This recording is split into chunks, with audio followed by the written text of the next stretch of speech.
We have reached that time again where it's time to do our April bullet journal. I can't believe it's April.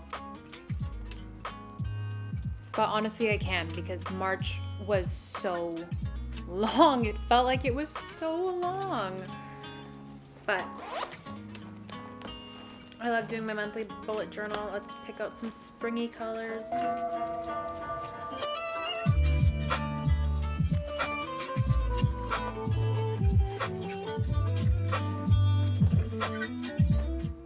All my Sharpies and my, what are these, Tombows, are pretty springy, if I do say so myself. I put way too much pressure on my bullet journals, but hey.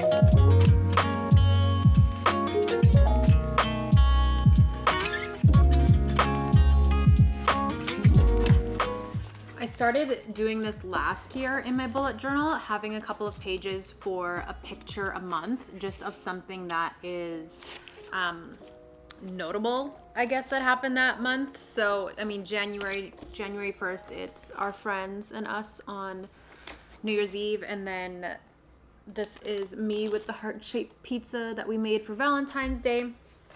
And in March, we actually bought a car. So I do have a Polaroid camera, but I also have this Instax mini printer, and I'm gonna hope that there's actually paper in there. There's no paper. I'm gonna go get more paper. Pictures. It's the same film that just goes into a Polaroid camera, and I love my Polaroid camera. We did Polaroid pictures of, sorry, my nose is so itchy. Spring. We did Polaroid pictures of all of our guests at our wedding as like the guest book, and that was like my favorite thing ever. But I rarely have my Polaroid camera on me.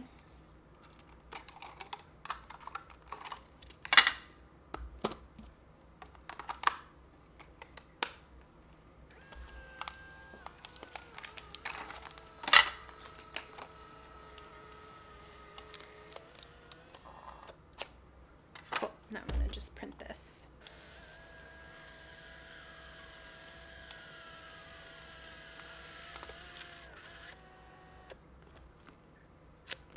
Okay, I'm gonna give it a few minutes and then show you guys what it looks like. Me and Hubs, I am covering up the license plate, but it's so cute.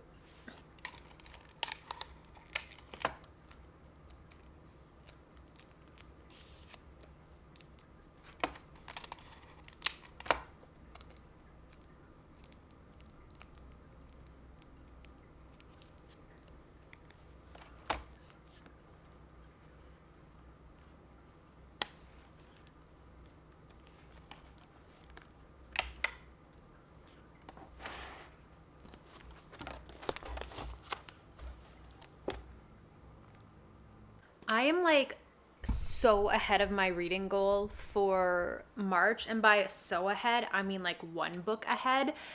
I don't know if I've mentioned this on this channel. I think I've talked about it on TikTok, but for the longest time, every single year, one of my New Year's resolutions or New Year's goals was to read one book a month. I swear, for like 4 years in a row, I made that my goal, to read one book a month, because I was such a big reader in middle school and high school. And then after graduation, like, life just happened and I didn't pick up a book for years.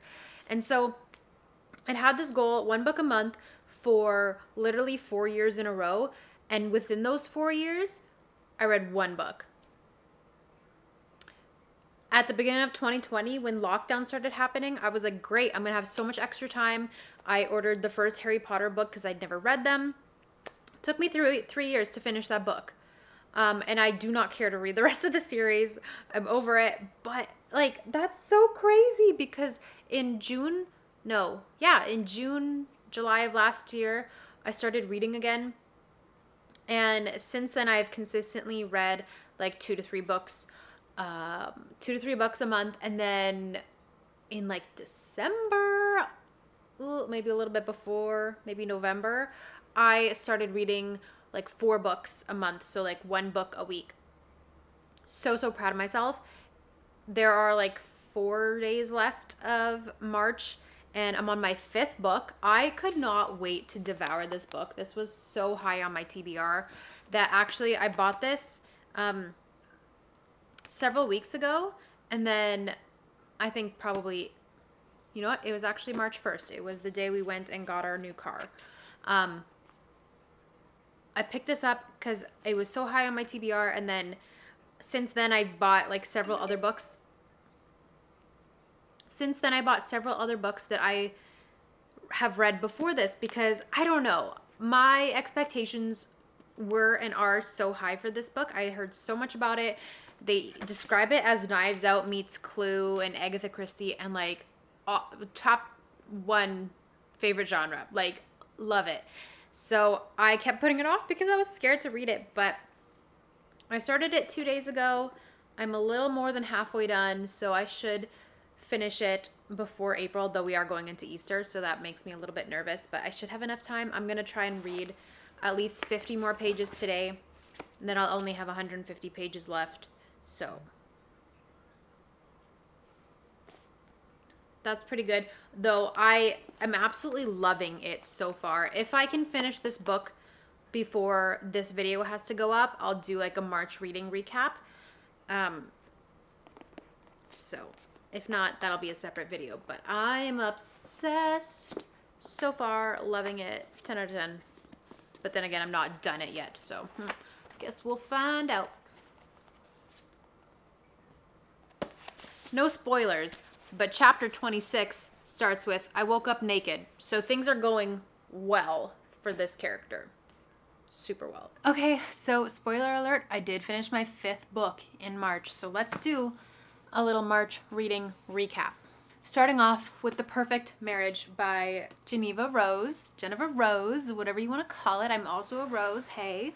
I think I gave this book 4 stars. I thoroughly enjoyed it. This is, despite when people ask what I'm reading and I say The Perfect Marriage, they think it's a how-to book. It is not. It's actually like a crime book. So our main character, Sarah, is married. She is a criminal defense lawyer, I believe. Forgive my lingo. I did read this 4 weeks ago. It's been a little bit. She's the best of the best, okay? All she does is work so hard, but she's so good at her job. Her husband, grows increasingly annoying and intolerable throughout the series. He has just become the prime suspect in a murder case in which his mistress is dead. That is right. He was cheating on his beautiful, wonderful lawyer wife with another woman who is now found dead at their lake house, and because she's the best of the best, she decides to take on his case. Such a good book, such a great premise.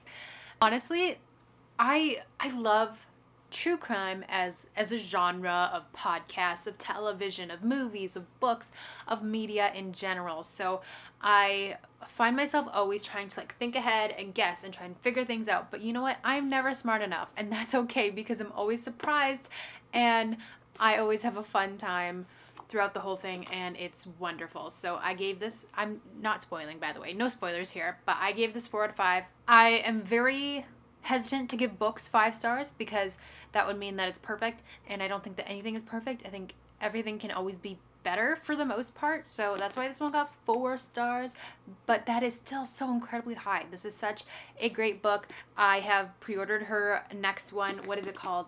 Home is Where the Bodies Are. It comes out in April. I pre-ordered that one, so I like cannot wait to read it because although this is the only book I've read from her, I'm a huge fan. I know she does have another one out as well, which I'm probably going to pick up. I think it's called You Shouldn't Have Come Here. But I really love her storytelling, the way it switches from POVs between her and her husband. Just leaves you guessing the whole time, and I loved it. Next is called Meet Me at the Lake by Carly Fortune.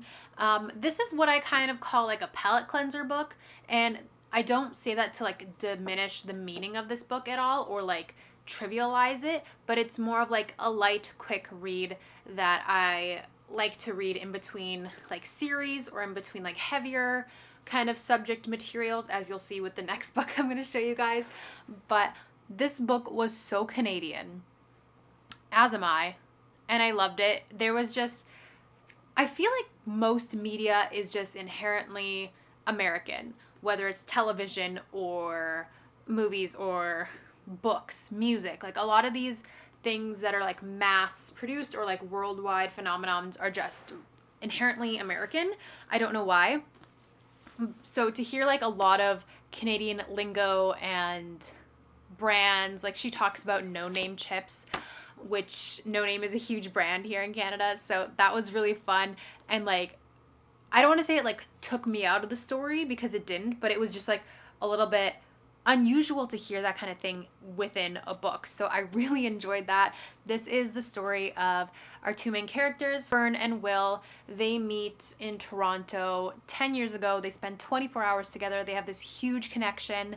It's just being at similar points in their lives of like, what are they going to do with their lives? They want different things than what their parents have planned out for them. They meet, they spend 24 hours together. It's a wonderful 24 hours. And then they're like, hey, like, we're not going to stay in contact, but 1 year from now, we're going to meet at Fern's family, what is the word? Resort? They're going to meet at the lake at her family's resort in 1 year from that day. Fern shows up and Will doesn't, and they both have to get on with their lives. And then 10 years later, Will shows up again. And I just thought it was a really beautiful story. Again, a palate cleanser. Like, it's a quick little read, but I thought it was a really great story of human connection, how it kind of can transcend throughout time, because even though it was only 24 hours 1 year ago, that was still enough for them to be able to kind of reconnect. And I thought it was just a really beautiful story, and I liked it a lot. Next book, which is why I needed a palate cleanser in between, was The Handmaid's Tale. I've seen the show.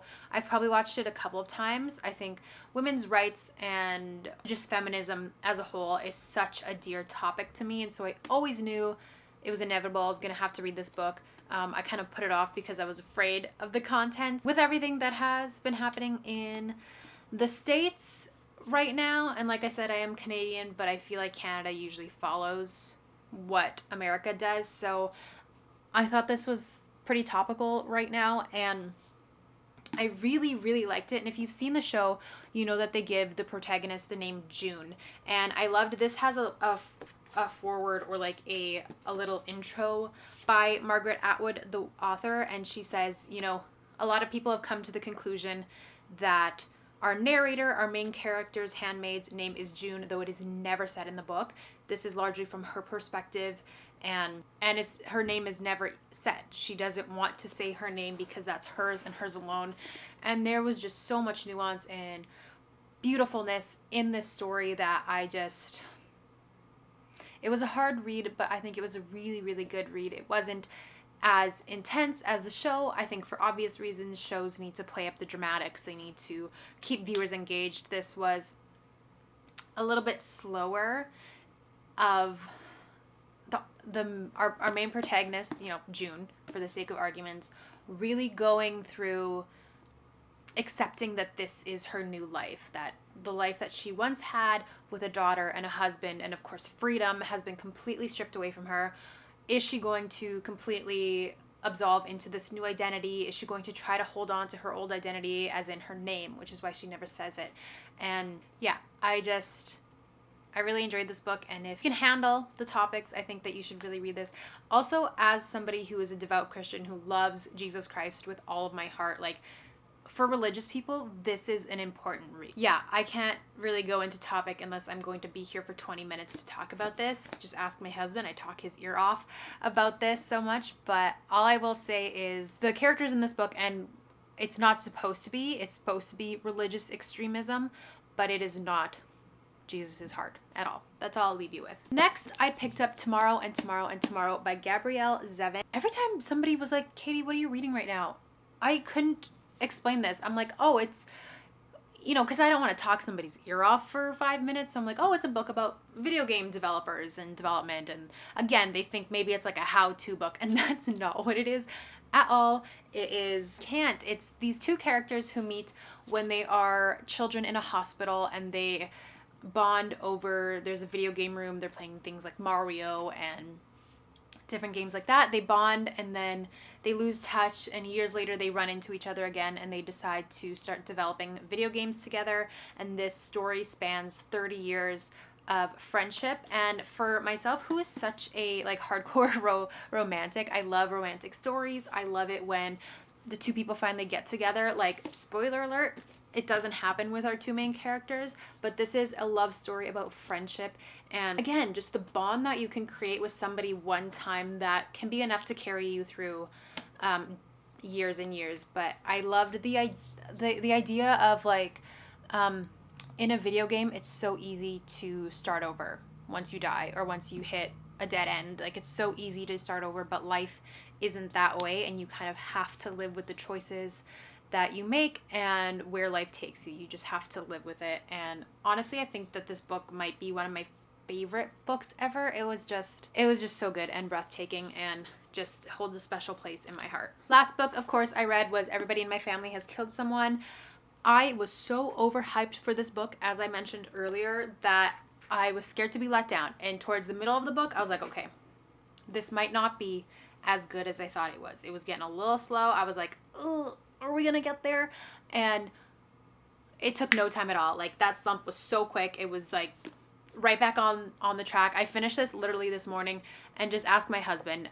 The last 5 chapters, at the end of every chapter, I was like gagged because I didn't see anything coming. With this one, unlike The Perfect Marriage, I tried really hard not to form any like opinions or assumptions. I tried not to guess what was coming. And that worked in my favor because I didn't see it coming. I didn't see any of it coming, and I loved it. As somebody who loved both Knives Out, I loved Clue, like the game Clue. There's a movie adaptation of Clue that has like alternate endings that I love so much.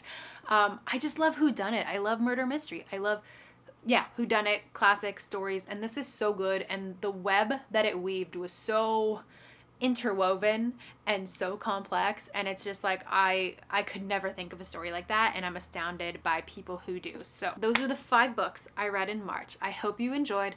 I have so many more books I plan to read this month, and I'm really enjoying doing these little recaps. So I hope you enjoy them, and I'll see you guys in the next vlog. Bye guys.